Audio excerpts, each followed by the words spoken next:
Hello ನಮಸ್ಕಾರ, welcome back to Chaitra's kitchen.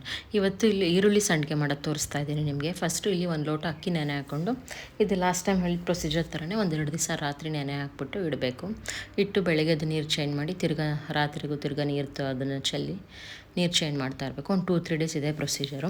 So ಇಲ್ಲಿ ರಾತ್ರಿನೇ ಒಂದು 2 ಡೇಸ್ ಆದಮೇಲೆ 3ನೇ ದಿವಸಕ್ಕೆ ನಾನು ಇದನ್ನು ರುಬ್ಬಿಟ್ಕೊಂಡ್ಬಿಡ್ತಾ ಇದ್ದೀನಿ. ರಾತ್ರಿನೇ ಒಂದು 4 ಒಣಮೆಣ್ಸಿನ್ಕಾಯಿ ನೆನೆಸ್ಬಿಟ್ಟು ಒಂದು ಅರ್ಧ ಗಂಟೆ ಹಾಕಿ ಅದೇ ಲೋಟದಲ್ಲಿ ಸೇಮ್ ಒಂದು ಲೋಟ ಫುಲ್ಲು ನೀರು ಹಾಕ್ಬಿಟ್ಟು ಇವಾಗ ನಾನು ರುಬ್ಬಿಟ್ಕೊತಾ ಇದ್ದೀನಿ. ಸೇಮ್ ನಿಮ್ಮ ದೋಸೆ ಹಿಟ್ಟು ಥರನೇ ಫುಲ್ಲು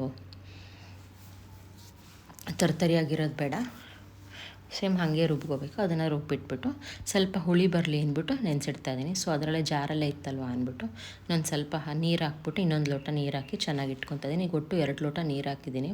ಒಂದು 3 ಡೇಸ್ ಆದಮೇಲೆ ಇದು 4ನೇ ದಿವಸಕ್ಕೆ ನಾನು ಈಗ ಬೆಳಗ್ಗೆ ಮಾಡ್ತಾಯಿದ್ದೀನಿ. ಈಗ ಇಲ್ಲಿ 3 ಲೋಟ ನೀರು ಹಾಕಿದ್ದೀನಿ. 3 ಲೋಟ ನೀರು ಹಾಕ್ಬಿಟ್ಟು ಕುದಿಯೋಕ್ಕಿಟ್ಟಿದ್ದೀನಿ. ಆಲ್ರೆಡಿ 2 ಲೋಟ ನೀರು ಹಾಕಿದ್ದೀನಿ. ಮತ್ತು ರುಚಿಗೆ ತಕ್ಕಷ್ಟು ಉಪ್ಪು ಹಾಕ್ಬಿಟ್ಟು ಸ್ವಲ್ಪ ಹಿಂಗು ಒಂದು ಸ್ವಲ್ಪ ಡಿಫ್ರೆಂಟಾಗಿರಲಿ ಅಂದ್ಬಿಟ್ಟು ನಾನು ಆಲ್ರೆಡಿ ಗುಲಾಬಿ ಸಂಡಿಗೆ ತೋರಿಸಿದ್ನಲ್ಲ, ಸೇಮ್ ಅದೇ ಪ್ರೊಸೀಜರೇ ಅಕ್ಕಿ ನೆನೆಸ್ಬಿಟ್ಟು ಮಾಡುವಂಥದ್ದು. ಅದು ತುಂಬಾ ಚೆನ್ನಾಗಿರುತ್ತೆ. ಸೊ ಇದಕ್ಕೆ ಈರುಳ್ಳಿ ಹಾಕಿ ಟ್ರೈ ಮಾಡೋಣ, ಸ್ವಲ್ಪ ಡಿಫ್ರೆಂಟಾಗಿರುತ್ತೆ. ಟೇಸ್ಟು ಅಷ್ಟೇ ಸ್ವಲ್ಪ ಡಿಫ್ರೆಂಟಾಗಿರುತ್ತೆ ಅಂದ್ಬಿಟ್ಟು ಈರುಳ್ಳಿಲ್ಲ ಫೈನ್ ಚಾಪ್ ಮಾಡ್ಕೊಂಡಿದ್ದೀನಿ ಚಾಪರಲ್ಲಿ. ಇಲ್ಲಾಂದರೆ ಸಣ್ಣದಾಗಿ ಬೇಕಾದ್ರೂ ಹೆಚ್ಕೊಬೋದು, ಇಲ್ಲಾಂದರೆ ನಾವು ಮಿಕ್ಸಿನೂ ಮಾಡ್ಕೊಬೋದು. ಈರುಳ್ಳಿ ಮೆಣಸಿನ್ಕಾಯಿ ಎಲ್ಲ ಮಿಕ್ಸಿ ಮಾಡ್ಕೊಂಡು ಹಾಕ್ಕೊಂಡು ಸೇಮ್ ಇದಕ್ಕೆ ನಾನಿವಾಗ ನಾವೇನು ರುಬ್ಬಿಟ್ಕೊಂಡಿದ್ವಲ್ಲ ಹಿಟ್ಟು, ನೀರು ಕುದ್ಮೇಲೆ ಇದು ಹಾಕಿ ಚೆನ್ನಾಗಿ ತೊಳಸ್ತಾ ಇರಬೇಕು.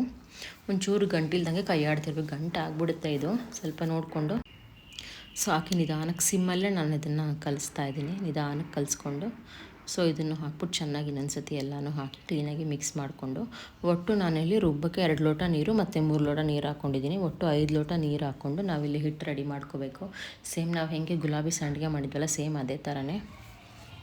ಬಟ್ ಇದಕ್ಕೆ ಏನಂದರೆ ಈರುಳ್ಳಿ ಹಾಕಿದ್ದೀನಿ ಮತ್ತು ಬ್ಯಾಡಗೆ ಮೆಣಸಿನ್ಕಾಯಿ ಹಾಕಿದ್ದೀನಿ. ಕಲರ್ ಅದಕ್ಕೆ ಹಿಂಗೆ ಬಂದಿದೆ.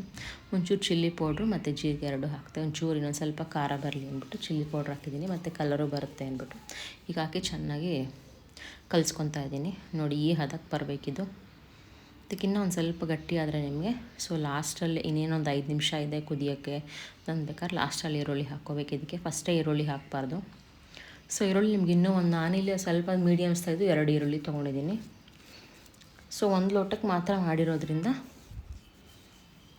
ಸೊ ಇಷ್ಟ ಆಗಿದೆ ನೋಡಿ. ಈ ಕನ್ಸಿಸ್ಟೆನ್ಸಿ ಬರಬೇಕು. ಇನ್ನೊಂದು 5 ನಿಮಿಷದಲ್ಲಿ ನಿಮಗೆ ಸೊ ಸಂಡಿಗೆ ಹಿಟ್ಟು ರೆಡಿ ಆಗಿಬಿಡುತ್ತೆ. ಈಗಂತೂ ಸಮ್ಮರ್ ಆಗಿರೋದ್ರಿಂದ ನಾವೆಲ್ಲ ಮಾಡಿ ಇಟ್ಕೊಂಬಿಟ್ರೆ ನಮಗೆ ಒಂದು ವರ್ಷದ ತನಕ ಏನು ಸಂಡಿಗೆ ಹಪ್ಪಳ ಎಲ್ಲ ಮಾಡೋ ಯೋಜನೆ ಇರೋಲ್ಲ.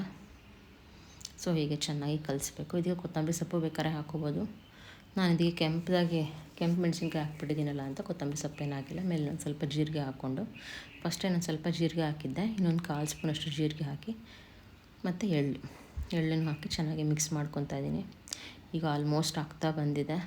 ಒಂಚೂರು ಗಟ್ಟಿ ಬರಬೇಕಿದು, ಒಂದು ಸ್ವಲ್ಪ ಬೆಚ್ಚಗಿದ್ದಾಗಲೇ ಹಾಕ್ಬಿಡ್ಬೇಕಿದು. ಸೊ ಈಗ ಆರಕ್ಕೆ ಇಟ್ಟಿದ್ದೀನಿ. ಒಂದು 5 ನಿಮಿಷದಲ್ಲಿ ನಾವು ಸಂಡಿಗೆ ಹಾಕ್ಕೋಬೋದು. ಹೀಗೆ ಕೈಯಲ್ಲೇ ಸಣ್ಣದಾಗಿ ಹಾಕ್ಕೊಂಡ್ರೆ ನಿಮಗೆ ಸಂಡಿಗೆನೂ ಸೊ ಈರುಳ್ಳಿ ಸಂಡಿಗೆ ಒಂದು 2-3 ದಿವಸ ಆದರೆ ನಿಮಗೆ ಒಣಗುತ್ತೆ. ಆ್ಯಕ್ಚುಲಿ ಇದು 1 ವಾರನೇ ಆಗಿತ್ತು ನಾನು ಅಪ್ಲೋಡ್ ಮಾಡೋಕ್ಕೆ. 1 ವಾರ ಆಗಿ ಸ್ವಲ್ಪ ಮಳೆನೂ ಬಂದುಬಿಡ್ತು ಒಂದು 2 ದಿವಸ ಅಂದ್ಬಿಟ್ಟು ಸ್ವಲ್ಪ ಒಂಚೂರು ಒಣಗಕ್ಕೆ ಲೇಟ್ ಆಯಿತು. ಇಲ್ಲಾಂದರೆ ನಿಮಗೆ ಒಂದು 2 ಡೇಸಲ್ಲೇ ಸಂಡಿಗೆ ರೆಡಿ ಆಗಿಬಿಡುತ್ತೆ ಇವಾಗಿನ ಬಿಸಿಲಿಗೆ.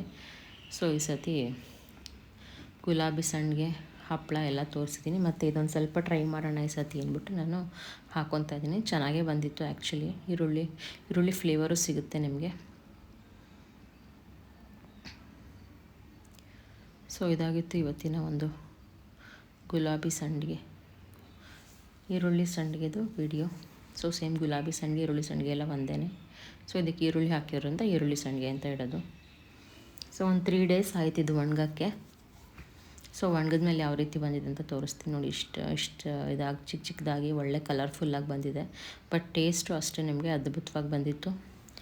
ಸೊ ನಿಮಗೆ ರೆಸಿಪಿ ಏನಾದ್ರು ಇಷ್ಟ ಆಗಿದ್ದರೆ ಪ್ಲೀಸ್ ನೀವು ಒಂದು ಸತಿ ಟ್ರೈ ಮಾಡಿ ನನಗೆ ಕಮೆಂಟ್ ಮಾಡಿ ತಿಳಿಸಿ ಹೇಗೆ ಬಂದಿತ್ತು ಅಂತ.